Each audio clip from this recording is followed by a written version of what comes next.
Good morning, everyone. This is the Propeller Club of Northern California. I'm Stas Margaronis, and today we are going to be addressing the issue of ocean carriers needed back at the Port of Oakland. I am going to be introducing Peter Schneider with TGS Logistics. Brian Brandis from the Port of Oakland is going to make some introductory remarks. I'm going to go quickly and introduce everybody that I can see, and then we'll get to Brian, and Brian has to jump off because he's got a prior engagement elsewhere. So let me start with my partner in crime, Mr. Todd Crawshaw. Todd, you want to introduce yourself? I'm Todd Crawshaw, Crawshaw Design. We provide integrated brand marketing for print and the web, and web hosting and IT support. Very good. Mr. Schneider, do you want to introduce yourself? Sure. Peter Schneider, TGS Logistics, drayage carrier out of Central and Northern California for the Port of Oakland and LA Long Beach. Very good. Brian Brandis, good morning. Good morning, everybody. Brian Brandis, the Director of Maritime for the Port of Oakland. Thank you, Brian. Andrew Huang, good morning, Andrew. Good morning, Andy Huang, Manager of Business Development and International Marketing for the Port of Oakland. Thank you, Andrew. Anita Yao, I see you. Good morning, Anita. Good morning. I tried to get this work, but anyway, this is Anita Yao from Port of San Francisco, Wharfinger for the Central Waterfront. Thank you. Thank you. Bob Carr, San Francisco Bar Pilots. Good morning, Captain. Morning, Stas. Thank you for sending out the invite, and I look forward to it with the San Francisco Bar Pilots and Board of Pilot Commissioners for California. Very good. Mr. Kerry Dahl. Good morning, Kerry. Good morning, all. My name is Kerry. I'm the organizing director with the Brotherhood of Maintenance of Way. We're inside the Teamsters Rail Conference. Very good. Claudia Geller. Good morning, Claudia. Good morning. I'm Claudia Geller with PCC Logistics. I see Mr. Greg Feeney, my board member. Good morning, Mr. Feeney. Greg, are you there? There, is that better? Yes. Can you hear me? I can. Okay. Okay, Greg Feeney from Port Transfer. Welcome. Okay. Claudia Geller.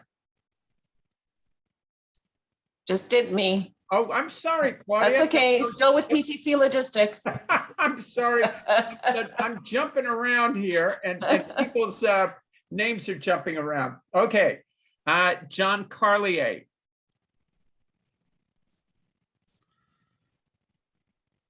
John? Good morning. Good morning, John Carlier, Port Agent, San Francisco Bar Pilots. Laura Covery. Good morning, Captain.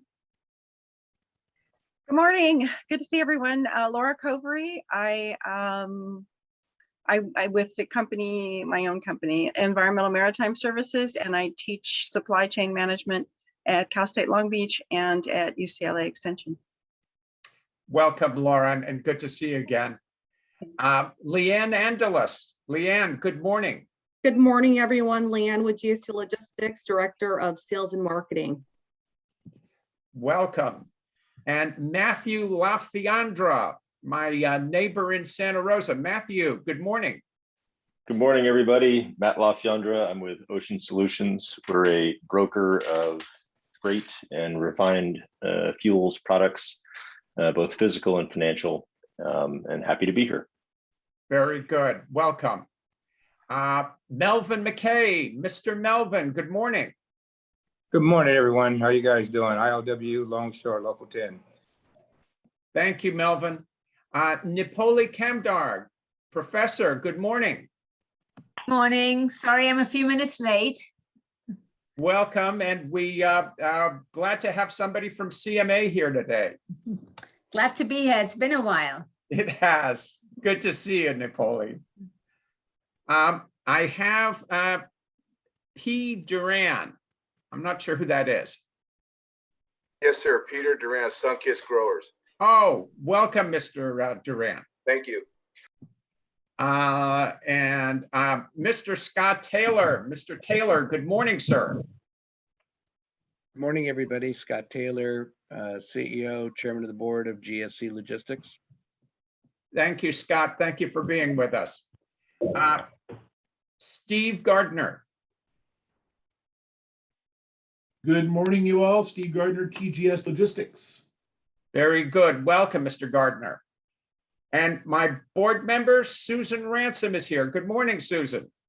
Morning, everybody. Susan Ransom, Client Relations Manager, SSA Terminal, Oakland.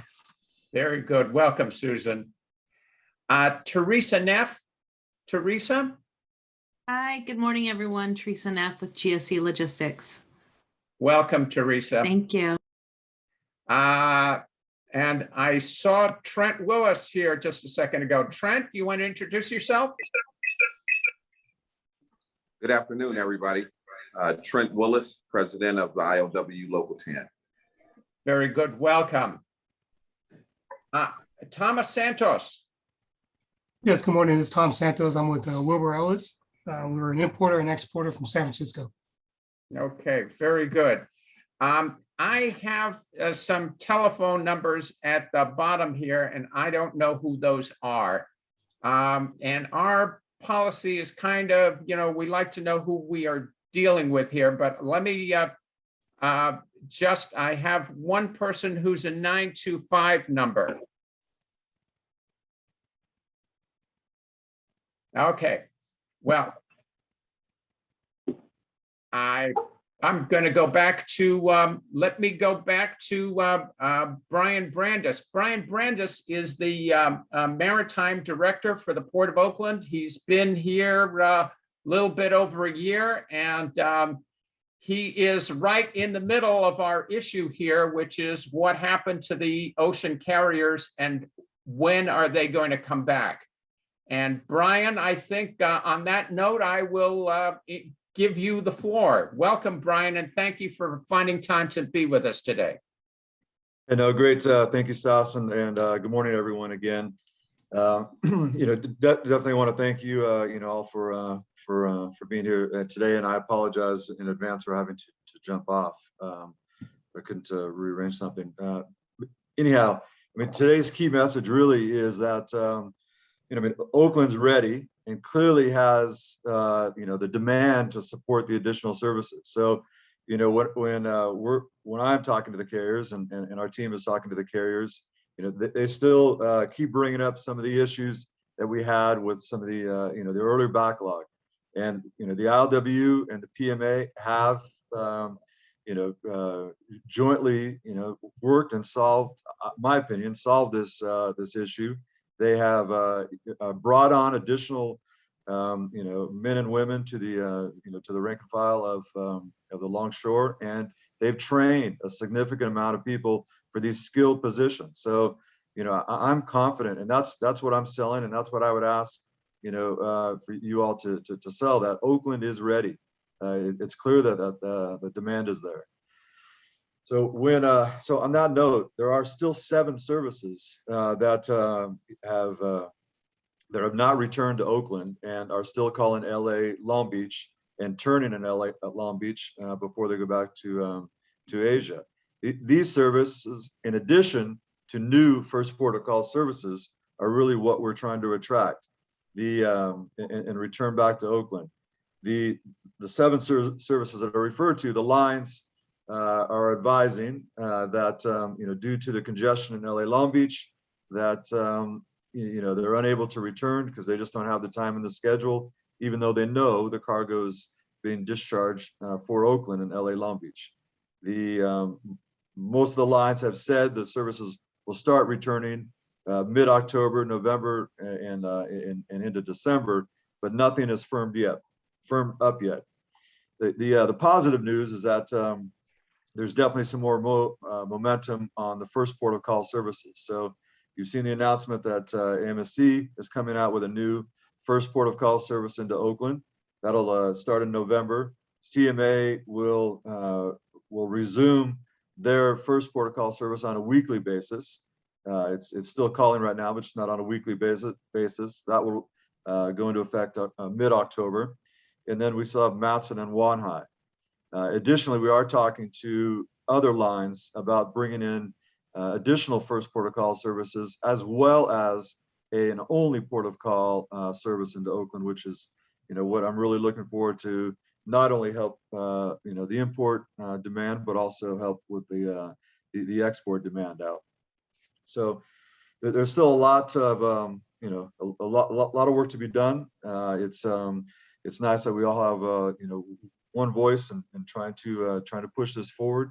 As we talk to, this has been mentioned on other calls, as we, talk to the lines, it's critical that you all talk, to your line representations, because the most important voice, to the line is the BCO and their representatives. So that's the most critical voice.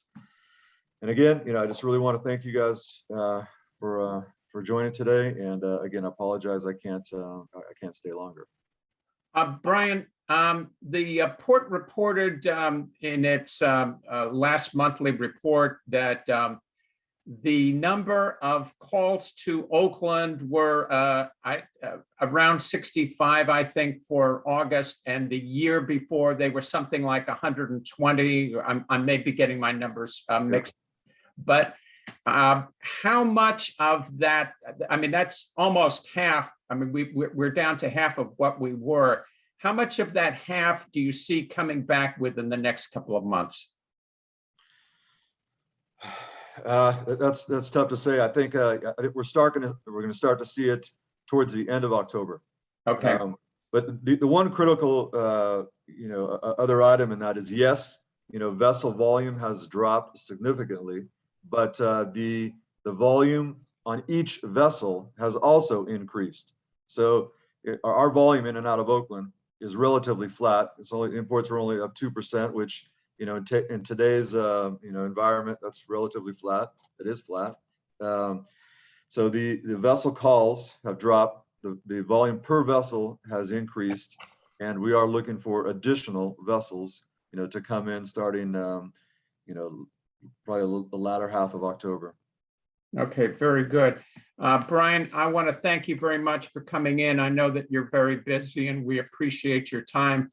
And your advice, of course, is something that we're going to be talking about, is trying to get the word out to the carriers to come back in. And thank you very much for your time and all of your good work, Brian. Yeah, no, it's, we're only doing this all together, so we can only be successful if we do that all together. And you're good hands with Peter. So Peter, you got the floor from here. Okay. Brian, thank you, Brian. Have a fun day. Oh yeah, thank you guys. Pete, thank you. Peter, before I just want to, we have two people that I did not recognize, Evie Wong and Bill Nixon, and I just want to recognize that they're here. Sorry, I didn't introduce you guys. Hi. And I sneaked in a little late. Okay. Sorry. That's Fashionably okay. late, but welcome. heard most people. And Bill, thank you for having this today. Okay. Old tramp ship agent sitting in on a meeting about containers. All right. You're a good man and we appreciate you being here. Okay. Peter. Peter Schneider is the president of TGS Logistics. He's also on the executive board of the Harbor Trucking Association. And I consider him the dean of San Joaquin Valley Harbor Truckers. And Peter and I— New title, cool. Peter and I talked last week about this situation, and it came after the AgTC meeting that we both attended, and Evie was on that call too. And I think we all realized that we are in a very urgent situation because the harvest is upon us. And I thought that maybe it was time to maybe do an emergency meeting to get the word out. And Peter is the guy to help do that. He has the trucking assets on the ground and he sees a lot of what's going on. And as far as our exports are concerned, He sees very much the situation that we're in, and he has, I think, a very good analysis. And on that note, Peter, I'm going to let you take the floor and tell us what we need to do here. All right. Well, thank you very much. A lot of us on this call have been on some AgTC calls over the last 3 or 4 weeks now. And I'll tell you kind of the background behind this before I get into the details, but we are in a crisis. It's pretty ugly. My company should be way overbooked going into right now, this time of year for exports, all the dried fruit and nuts. Just a little bit about my company. I run 120 to 150 trucks going into the ports of Oakland and LA Long Beach. Only 25 of those a day going to LA. The rest are out of in and out of Oakland, out of the Central Valley with dry cargo, Central Valley with refrigerated cargo, as well as cargo out of the Reno, Northern Nevada area. I should be running 20 to 30% more cargo right now into the Port of Oakland, but I'm not, because a lot of you on this call cannot get bookings out of the Port of Oakland. So I'll just say this first, it's a crisis, and everything we can do to get with the steamship lines, yelling and screaming to get them to get services back. And it's not with your container rep. And Andrew, Susan, a lot of you guys on this call know and understand that better than we do. We've got to go higher up. So the AgTC is getting me some names and numbers of the president and the presidents and several of the higher ups with the steamship lines. I've got a lot of them, but they're going to condense it into one form, and we're going to get that out to everybody. I believe it's imperative now to pound the drum that we've got to get services back. I think they're hearing us.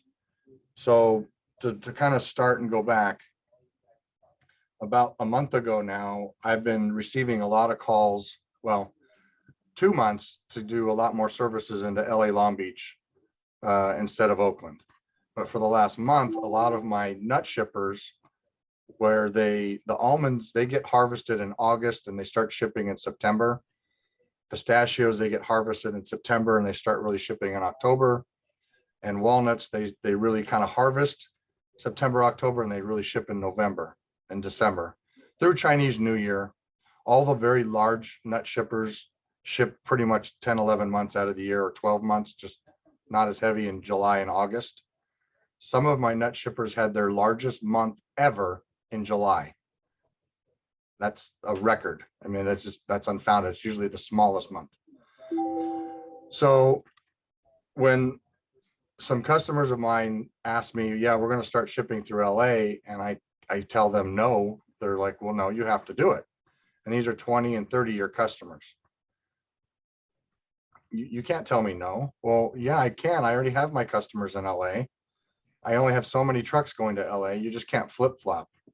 I run, a few of the beautiful yellow trucks behind me. I've got 25 or 26 company trucks and 90 independent contractors. Independent contractors are very hard to retain these days, as Steve and Scott and others that have trucking companies know.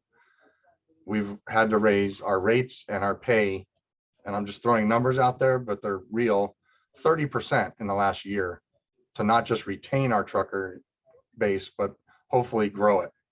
It's been arduous, to say the least. So where I need to go here is that the bottom line, we have to get with our steamship line representatives and above to let them know that we need all the services back. The transportation costs from, say, where I'm at in Fresno to go to LA versus Oakland are probably in the $300 or $400 range different.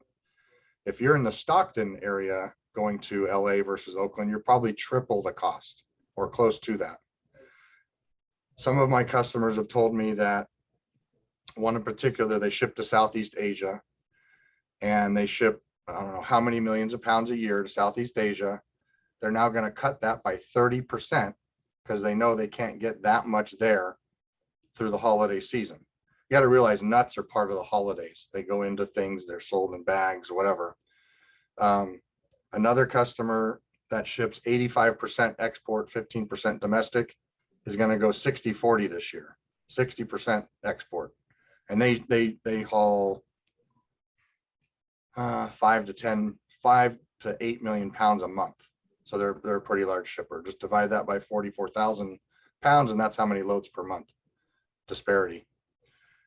Other shippers are completely getting out of export and don't know what to do because they can't necessarily sell it for the same prices domestically.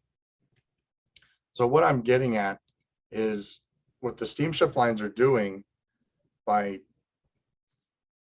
taking all of the revenue that they can get, putting all the ships that they can get into the LA Long Beach market and going back empty to do it again is really hurting our area of Northern California, but also other areas on the West Coast like Seattle, Tacoma. They're pulling services out of New York, New Jersey, out of Savannah, and they're putting these ships even out of the largest trade in the world is Asia to Europe. The second largest is Asia to the West Coast. And they're pulling ships out of Asia to Europe to go to Asia West Coast. I mean, there's 70 ships outside LA Long Beach sitting now for 3 weeks. It'll probably grow to 4 weeks or further. And that is way more profitable for them to do than anything else. Because if you're getting $20,000 a can for 10, 12, 15,000 containers, that's a lot of money. I've talked and said a lot real fast. So are there any questions so far? Probably thought I should open it up. Okay, let me just, Peter, I think one of the things that we'd like to do is just emphasize that Peter's going to distribute email addresses of people who you can contact. And when will you have those available, Peter? Hopefully later today, if not tomorrow. Okay. Peter, one of the questions that I have, and then I'll ask other people if they want to come in, is you've been in contact with the FMC. Could you tell us a little bit about how that has been going? Sure. The Port of Oakland had a private meeting with the FMC, Commissioner Bensel. I think it was August 30th. Myself, a large importer, president of the Almond Alliance, port staff and FMC staff, and a few others were in attendance. And the focus, because it's Oakland, was mainly on the export market, early return dates and last receivings and cutoffs, and how a mess it has been. It's not as bad now, but that's also because there's not as much cargo flowing through right now. So it went okay. No offense to anybody at the Port of Oakland. I thought it was a little bit of a fluff meeting. And I'm very candid, so you're going to hear the real truth from me. However, whether it's true or not, it's just how I feel. Last week, I met with the chairman of the FMC HTA executive team, minus Mr. Scott. Met with Chairman Maffei in Long Beach to go over the awful stuff going on in LA Long Beach. And really there, the problems are unique because of the sheer volume and the appointment system setup and the lack of, I'll just say it, transparency from the line and the terminal side. There's some down there, but not a lot. And so the problems are just so massive. And we went over, how the appointment systems need to be opened up. The Port of Long Beach is really trying to get to a 24/7 operation. And there's no way to do that because there's not enough of the local workers down there, local 13. They're just not. There's not enough truck capacity. You've got to ramp up for that. One of the things that I've been touting for several months now is in the contract between the PMA and the ILWU, there is a thing in there that they can go to what's called a double flex, where they can start at 6 a.m. in the morning.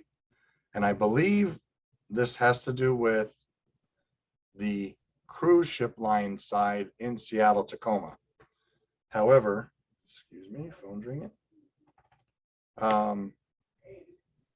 It's a part of the ILW contract, and I don't know the details behind it. Maybe Trent or Melvin might. Ed DeKnight talked about it about 3 or 4 months ago on another AgTC Zoom. What we would like to see is more. Hey, Peter. Yes, sir, Melvin. You muted yourself. You're muted. Okay. Melvin, you're muted. So let's hold that. Let Peter finish it here, and then I'll open this up and I'll ask one of the guys. Oh, Melvin, you're on. Okay, Peter, just for corrections, local 10 does not do a double flex.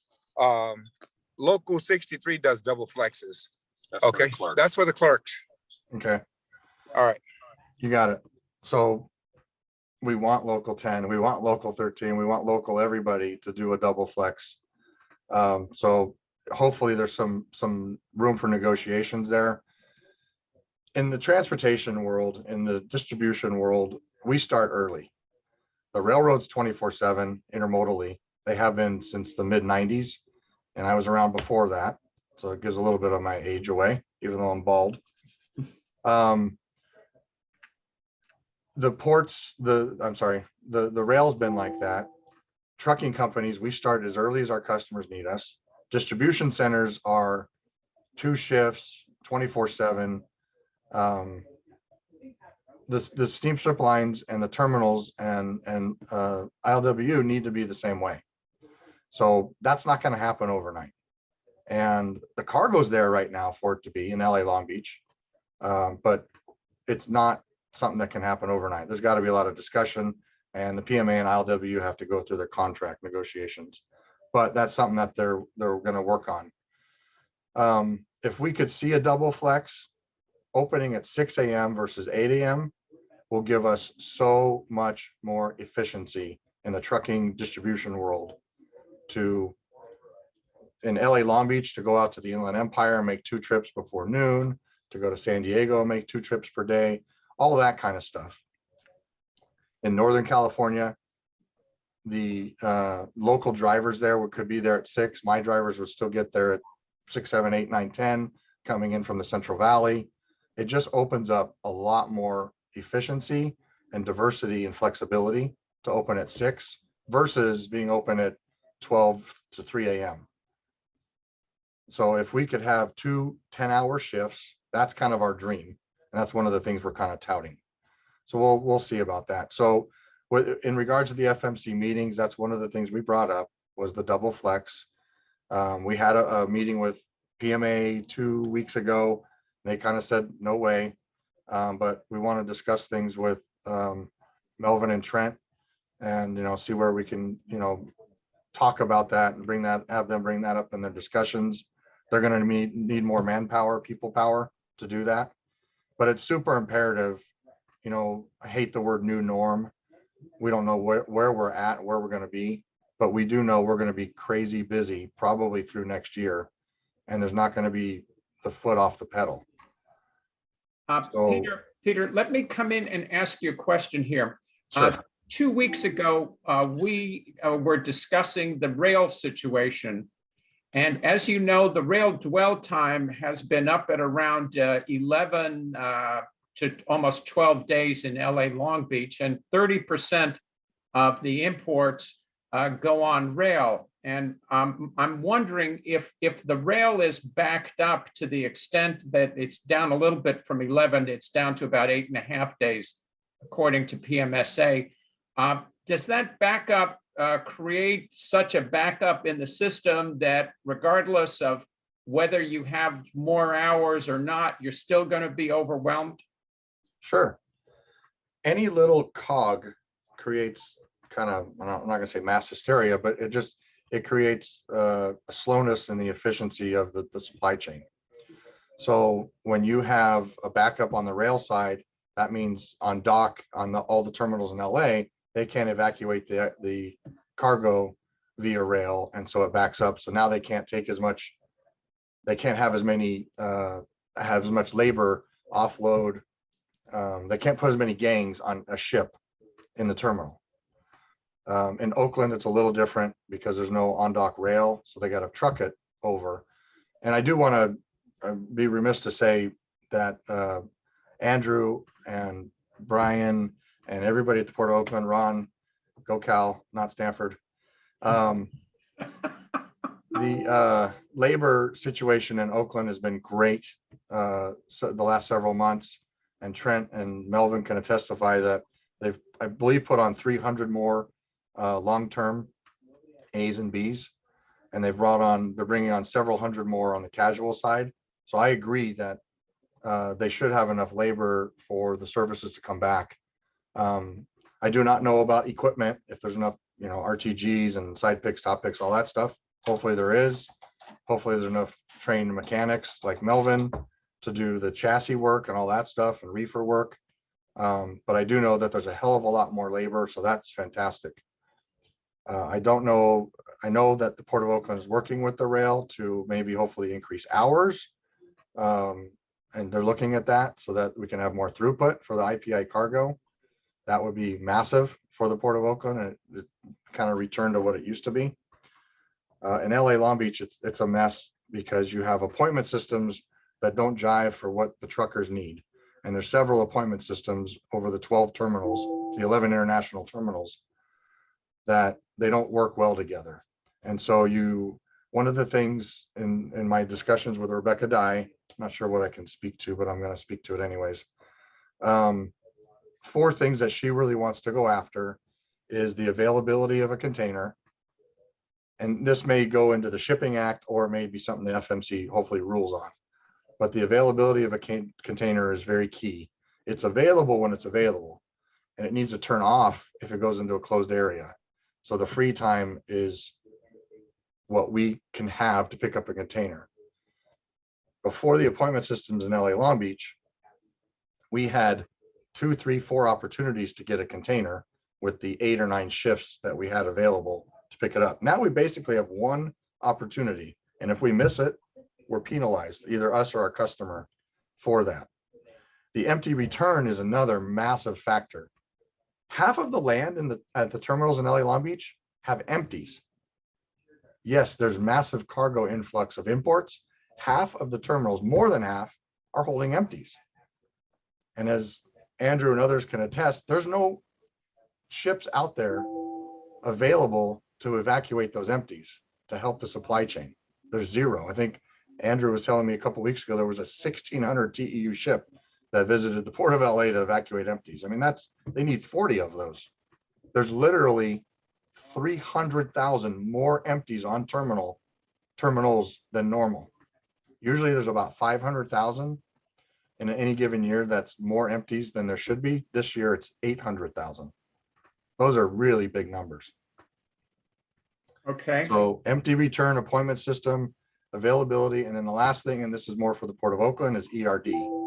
We have got to figure out ERD and cutoffs. And Susan can explain that the terminals, they set the early return date and the line set the cutoff. And before all of this, it worked fine when we had 3 and 4 days to return loads back to the terminal. Now we have 1 shift, 1 day, sometimes 2 shifts, sometimes 1.5 shifts on certain vessels. And that's not enough time for large vessels.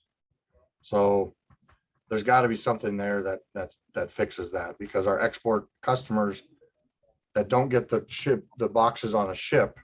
So for instance, calling out Everport, but MSC, Evergreen, I mean, they're all been doing this. Last couple of weeks, Evergreen had a vessel that cutoff was Friday, but ERD was also Friday. We had to turn in 35 loads. We got in 17. So 18 loads did not make the ship. They're now in my yard and crewing extra chassis and storage, say roughly $75 a day for another week or 2, depending on what the next vessel they can get on. And those are the kinds of things that have been happening since January for me, for my company, out of the Port of Oakland. Now it's a lot less frequent, which is great, but it's also because of the services being diminished over the last several months. Peter, thank you. Trent Willis. Trent, do you want to come in and comment here? Yes, you have to excuse me because we're in the car right now. So if you lose me, I'll do my best to stay on here. Okay. We won't lose you. I just wanted to reiterate what we talked about earlier in regards to the flex hour. In our contract, just to educate everyone, our flex hour is for preparatory purposes to start the shift. As far as negotiating a double flex,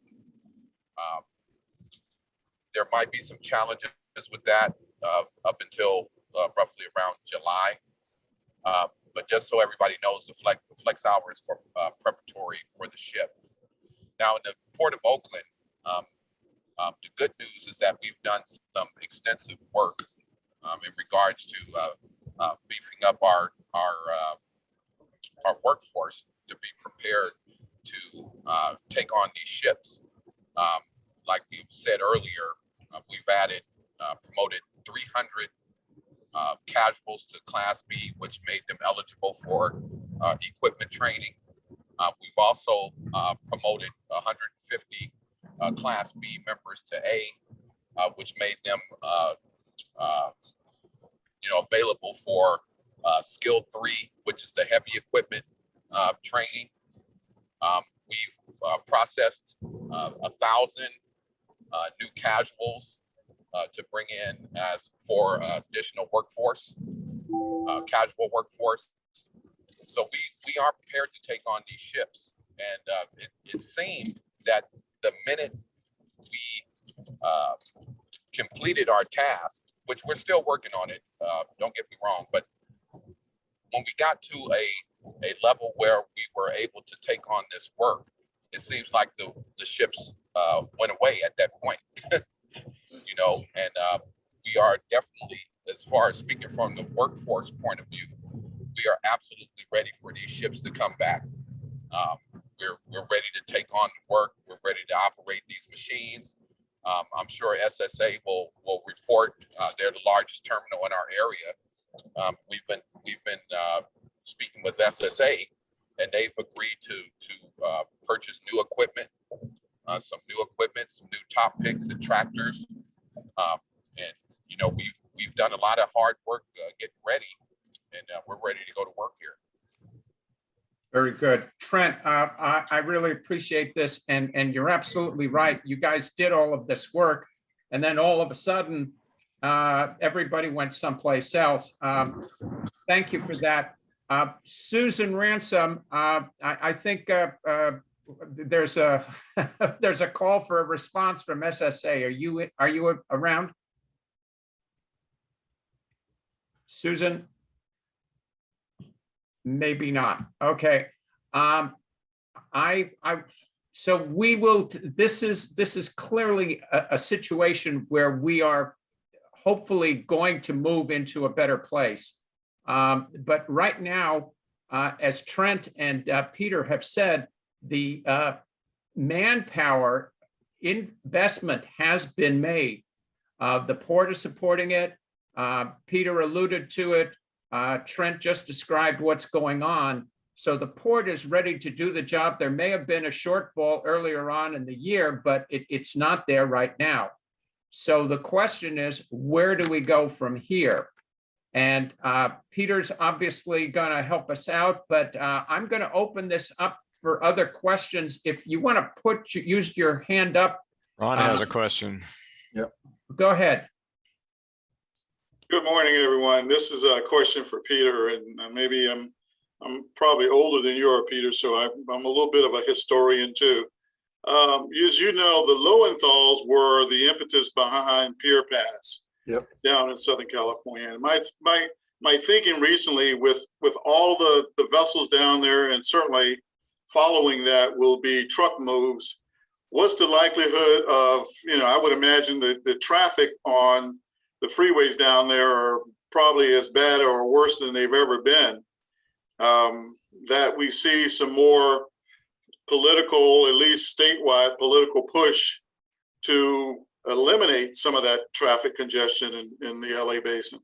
So is there, first of all, is there a big traffic issue or potentially environmental impact issue with so much cargo being in San Pedro right now? Unfortunately, Ron, I can answer all of that. So the answer I try to make it easy for you. So the answer is yes, there's a lot more traffic, especially at certain terminals that kind of get clogged up because of where they're located in Long Beach and LA. The lines back up 5, 6 miles, 7 miles. They back up well onto the 710 freeway. And so, yes, and that's another reason why we want to open at 6 a.m. because you get trucks off of the freeway or more trucks off the freeway at the 7, 8 o'clock in the morning versus the 5 or 6 o'clock in the morning. It spreads out the early morning traffic. That would really help. So yes, there's a lot more traffic everywhere. And when lunch happens or a break happens or between shifts, it gets exasperated even further. On the Alan Lowenthal issue, we had a call with him last week, and he's very well aware of this. As you know, he did the kind of spearhead the Pier Pass.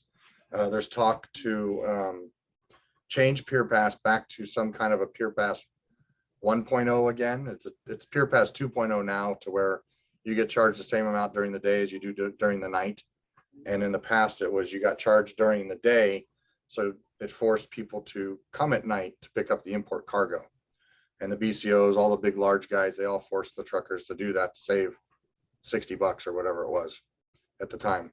Now it's 75 or 80 bucks. So Alan Lowenthal is very well aware. I can do his voice too, if you can want to hear me. That's all right. You got it. I have to be a little bit goofy because this job is just pretty trying every day. So he's well aware of it. I think he's going to be looking at something again to try and get his hands or meat claws into doing something in LA Long Beach. Although the port envoy that Biden has put on, John Porcari, he's also looking at it as well, as is the FMC. So I think everybody's kind of got their hands in this. The Port of LA wants to do a what do you call it? A pilot program with 2-3 terminals to open up on Saturdays and Sundays, over and above what they do already on Saturdays.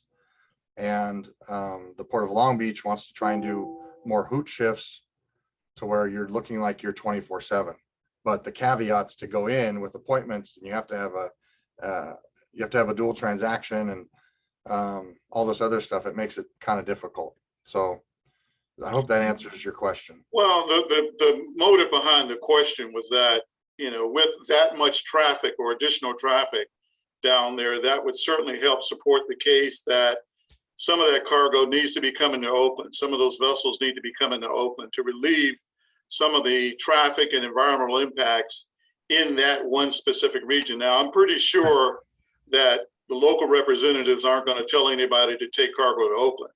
But I think as we all do, our various messaging, whether it's with the media or with customers, to, make the point that so much traffic in one general geographical area certainly is not good, particularly when you have an alternate, conduit, which is the Port of Oakland. So, maybe we can add that to the arsenal of messages that we are sending to the carriers, that they are creating a future problem because the regulatory agencies are going to start getting more involved and minimizing that traffic and environmental impact. So they really should start looking at Northern California as a relief valve. Yeah, and Ron, here comes the train, so I'm going to mute. All right, 70 ships out in San Pedro, Santa Monica bays emitting they've got to be on for 2-3 weeks at a time. The diesel emissions, even though it's cleaner now, sorry, but 70 ships worth of emissions you can blow all the clean trucks out of the water with the emissions that they're creating with this. So that's not being talked about. I think if you bring that to CARB, they're not going to like that too much. So you're right, Ron, on the environmental impact for sure. Peter, we've got Susan here. So Susan, we had a question about ERDs a moment ago. So Peter is waving at you. Susan. Sorry, the big boss called. I had to step out of the room for a minute. Okay.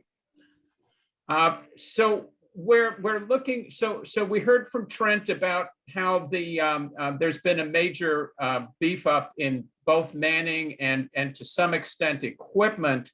There have been some concerns expressed about ERDs, and I thought it would be timely to bring you in on this conversation about where we are in terms of our ability to handle more cargo and get that cargo back up here from LA and Long Beach. Well, we can definitely handle more cargo.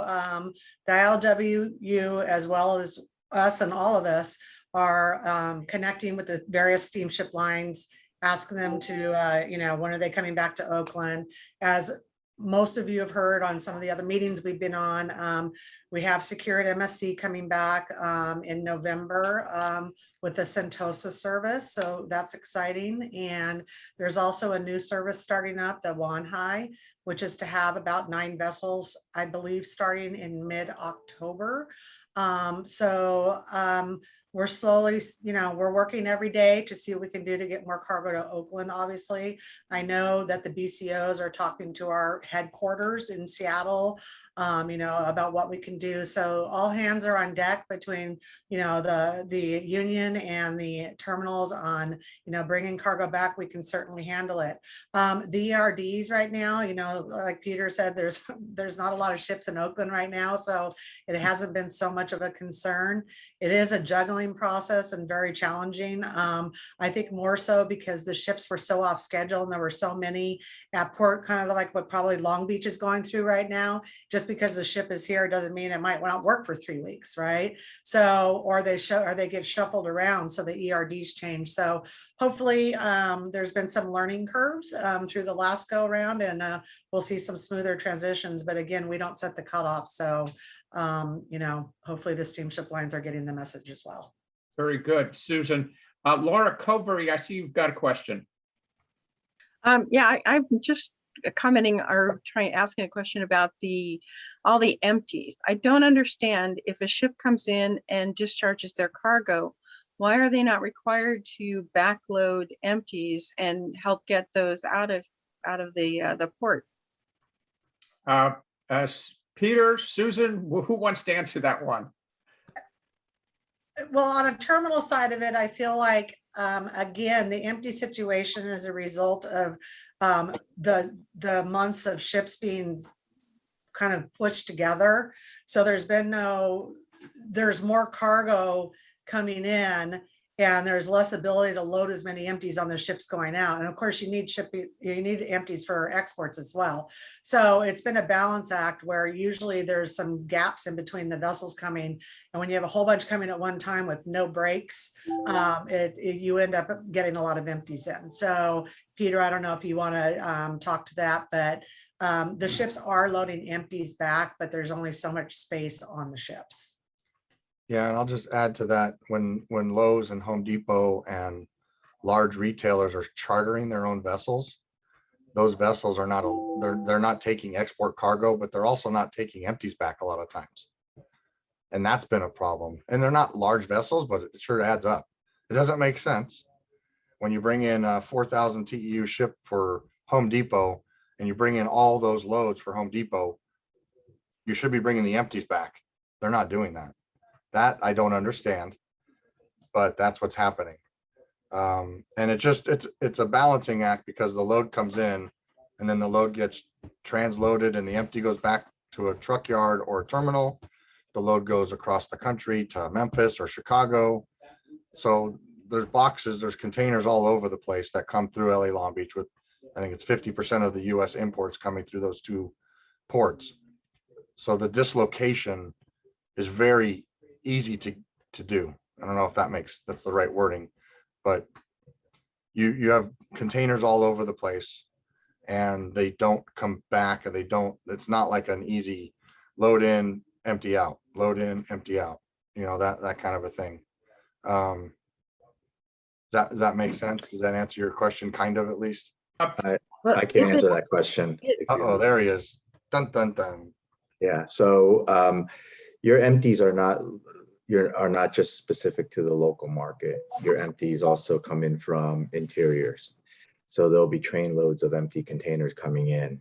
Export cargo tends to be a lot heavier than import cargo. So you're limited somewhat on the volume of loaded cargo you can take out. And the more loaded cargo you take out, the less empties you can move out because the vessel will deadweight out.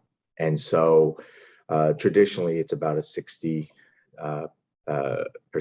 load back of actual cargo, and then they will load back, try to load as many empties out. But the issue is that it doesn't come in and it's not a fixed one-to-one on a weekly basis. Sometimes you'll come in, the containers go inland, take 3 months before they head back out.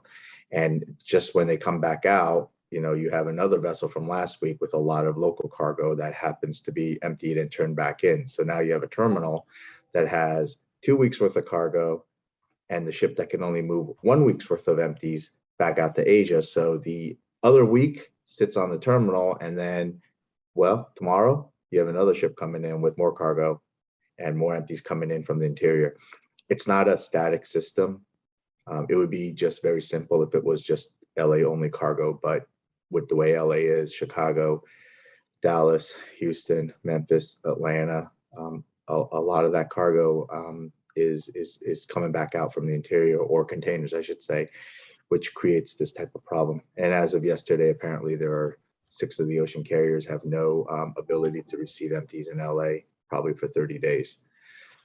So I hope that in a nutshell answers your question. So is it that specific shipping companies don't want to move other companies' containers, even if they have a partnership at a terminal, or? Each of the alliances, the vessel services are divided up ahead of time. So Right. there's a finite amount of containers and also what they call weight. They factor in about 8 tons per TEU. And so sometimes one carrier will take more laden cargo, which means that they, according to their allocation on the ship, they take less empties back out. Another carrier might strategically say, listen, I don't want any laden cargo. I'm just going to take all empties out. So within an alliance of 4 carriers, there's really 4 different strategies going on. And depending on the service, depending on the string, depending on the contribution of the number of ships, each one of them has a separate amount of space, and it's not always the same across the board. Andrew, the ships, just so I understand, just a second. You said there were 6 ocean carriers and they did not have a capacity for 3 weeks to pick up empties. Is that correct? That's anecdotally that I heard. So I would not go and put that in writing, Stas. I would do a little bit more digging, but anecdotally yesterday I heard that 6 carriers had no place to put empties for 30 days.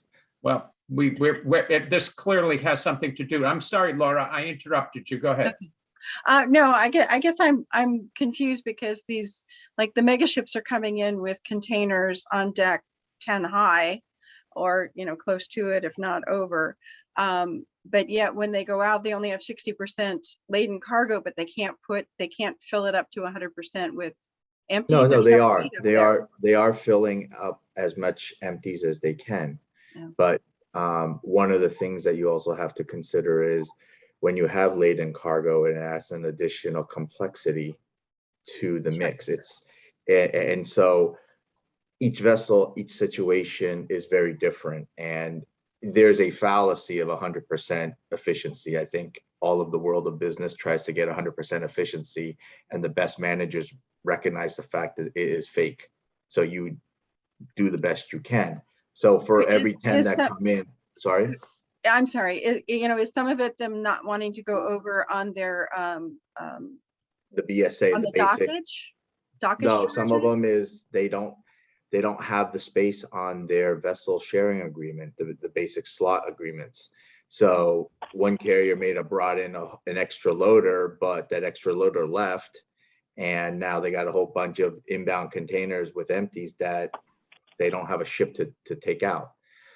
again, as I keep answering the question, there's more and more things that are just thrown into this pot to make it more and more difficult. But the base fact is that there are a lot of containers in LA, empties, that need to be evacuated. The carriers are doing their best. In the past, the simple thing was they would just bring in a 20,000 TEU ship and clear it out in one swing. Those ships aren't available to be chartered or even brought in. There's no ships available. So because of that, now they're sort of limping hand to mouth, trying to get these empties back out. Knock on wood, here in Oakland, we're not facing that type of situation. Our situation is, it depends on who you talk to, could be worse because we are suffering from a lack of vessels. And Stas, for your statistics, last month, August, we had 68 vessel calls versus 113 from the year before, 40% difference. But our laden, our moves per vessel call have actually jumped up 72% compared to 2020 for August. We're doing close to 3,250 TEUs on and off the ships each call. So the volume is going up, but the ship calls has gone down. Yes, which means the calls are getting bigger. Larger ships. Gotcha. Okay. I think we've got, Andrew, thank you very much for coming in and explaining that. That helps us understand what's obviously a very confusing situation, which is likely to continue to be confusing as we go into the rest of the Christmas season. One question that I have, I saw that Maersk said that everybody should be prepared, that Chinese New Year's, if you have plans for addressing Chinese New Year's, you better make those plans now. Andrew, what are they talking about?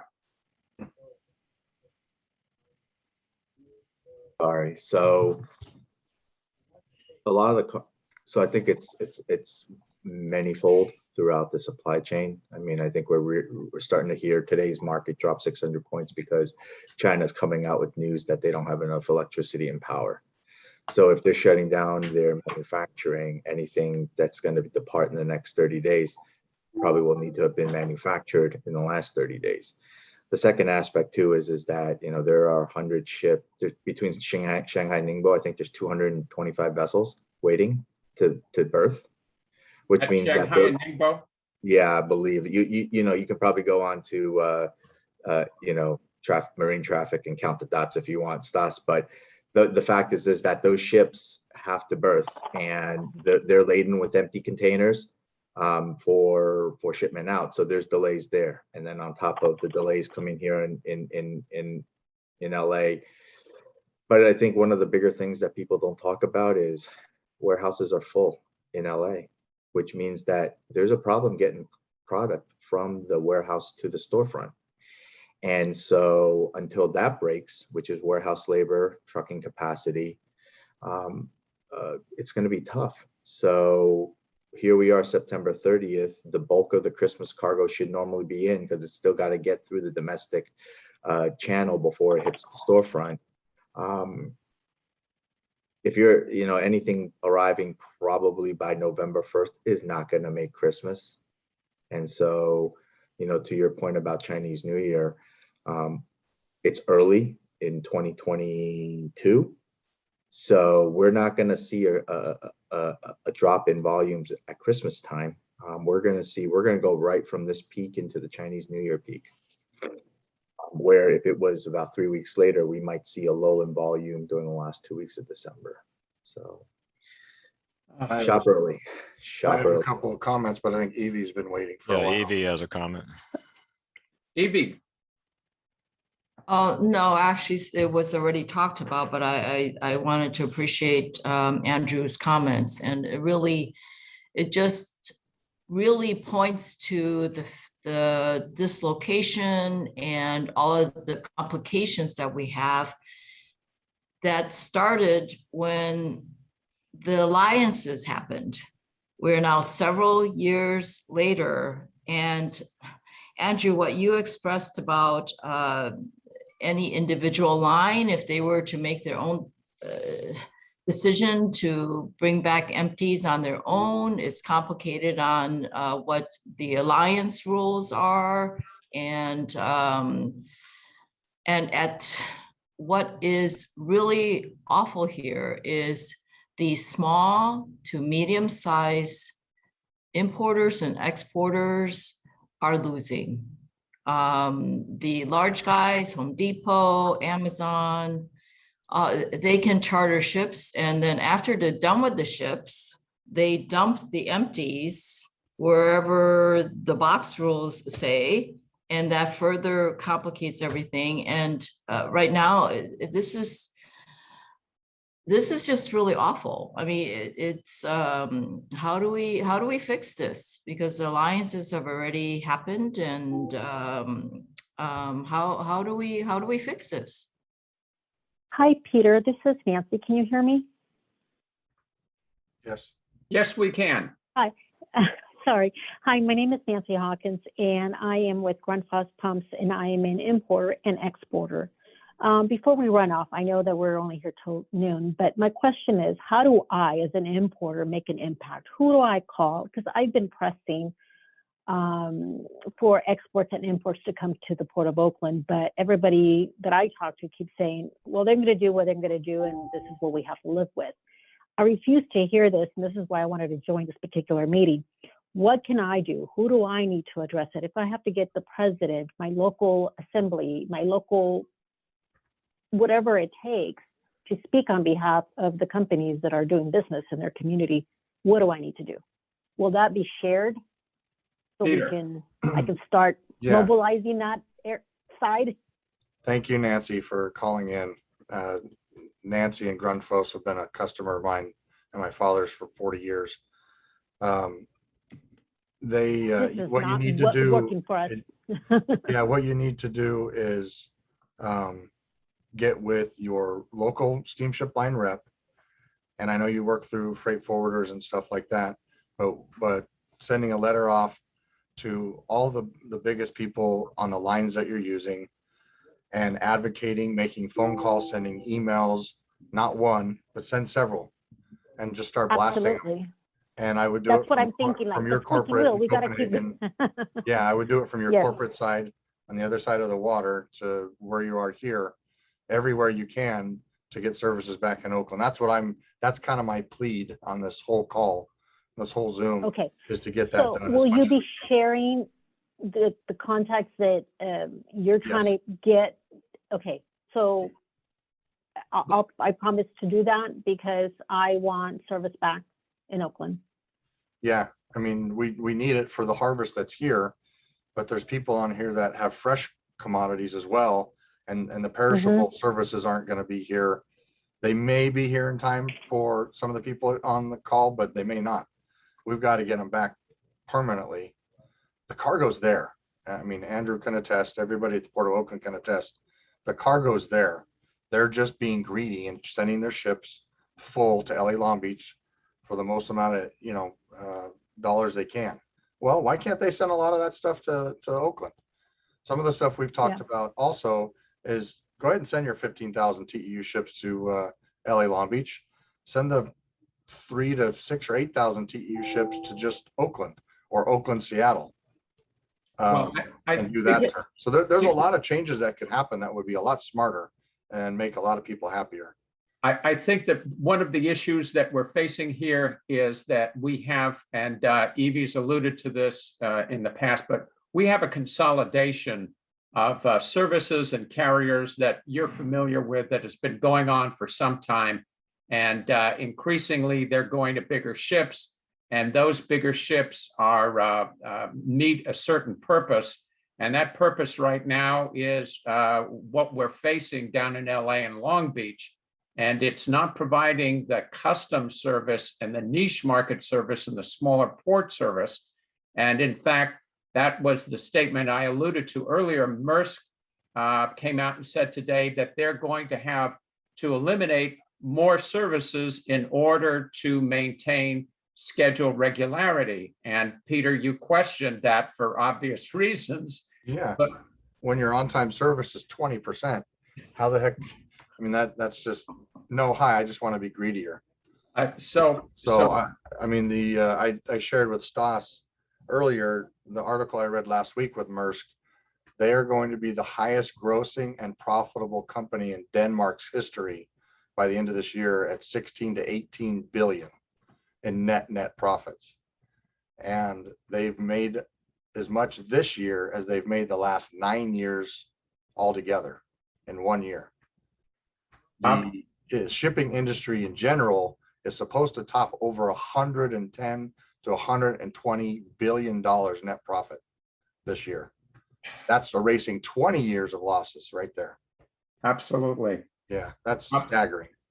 Peter, one quick, Frank Ramirez from GoBiz is here, and I was wondering, Frank, do you have any comment that you could direct us towards as far as the state of California is concerned, and how we might get a little bit of help making some noise from that direction?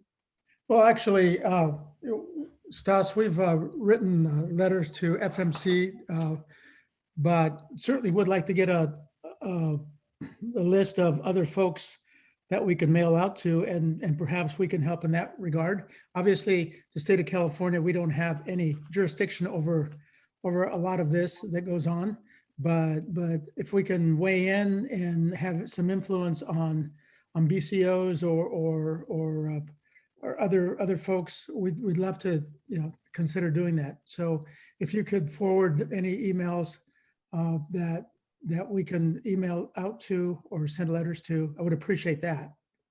Very good. So Peter is going to provide us, so in case you missed this, everybody, Peter is going to provide us with emails and names, and we will distribute this to everybody who's on the call today, including yourself, Frank.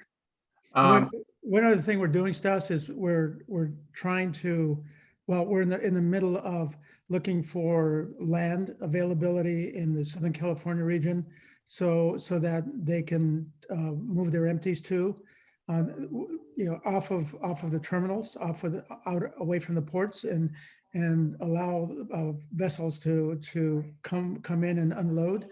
And so we're in the middle of looking for public land that's not being used, or even private land that maybe can be leased out temporarily. So we're working that angle as well as best as we can. Obviously, as you know, if we are able to manage to get some property, that will help all along the supply chain. Very good, Frank. That would be very much appreciated. We need to get the message out. Peter, I want to thank you very much for this really intense analysis, which has been, we know that the problem is there, but at least you're now providing us with some strategies for going forward. And I think that that's really important. I'll be remiss to say that, the Port of Oakland's been doing their job, but they need to hear it from the BCOs. They listen to the BCOs first, the port second, and then nobody else. They don't really care. So we got to get the message out. There are services coming back. There are 2 services. I know they mentioned that they're missing 7, but there is a service coming back, or 2 in a trade pack by the middle of October, which means the end of October or early November. There's a service coming back now, MSC, in November for SSA. Bi-weekly service is now going to be weekly from CMA. So we have been yelling, and I think people are starting to change, but we can't stop. We really need to get not 7 services back. We need to get it to 10 or 12. That's the big message, because the cargo's there for that. Very good. I appreciate the time and the soapbox, I guess, so to speak. So thank you. Peter, I want to say thank you for all your work on this. You've spent countless hours and amazing. And the one thing that my takeaway from a lot of stuff you said, the state has talked about inland ports and this and that, and we should give the shout out that here we are, we have a seaport. Never mind the inland port talk. Let's do the seaport right here. Port of Oakland, available, open for business. Let's go, right? I mean, it will cut out the carb and all these other things of trucks going back and forth from LA and the Bay Area. Yeah, I agree. The inland port is a good idea because more cargo going Yes. to the Port of Utah through Oakland is more work for the ILWU and all of us truckers for the IPI cargo on the rail and all that good stuff. That is a good idea long-term, but we Right. obviously need to Short make term, use we're of the here. assets we got on the water. You're 100% right. Yeah, thank you for Thank for you. your endless advocacy. You too, Evie. You're Yeah, also. we're well, stars to everyone on this call who Yeah. joined, because we brokers, we can clear anywhere. New York, Miami, whatever, but we care about our home port. This is our home port. That's right. And Absolutely. we gotta do. So. Thank you, everybody. So everybody, we are recording this, and a recording will go out tomorrow. So you'll have the complete record of what was said. Peter is going to forward the email information. As soon as I get that, everybody will get that. And we have to keep our fingers crossed that things will get better. AgTC has a presentation next week with some of the ocean carriers, and I know that some of you have gotten information about that. Peter Schneider, thank you very much. Evie and Susan, thank you for your inputs. Brian Brandis, thank you for your input. Ron Brown, as always. Trent and Melvin, thank you very much for speaking up and being part of the team on this. And I think that this is another example of where we have been able this year to get together. The other one, of course, being Howard Terminal, which I won't get into just now because we're trying to get business back to Oakland. But I do want to thank the ILWU for their efforts, and they are really trying to help us out here. And on that note, I want to wish all of you again, thank you for all of the good work that you have done during this emergency and your great service. And we will continue to fight this out. And there is no end in sight, but at least we're moving upwards. And as Peter has pointed out, and Brian, that there is some progress. So thank you all very much. And we will see you again soon. Thank you, everybody. Yes, Thank you. Thank you, Stas, for having this meeting. Thank you. Bye-bye, everybody.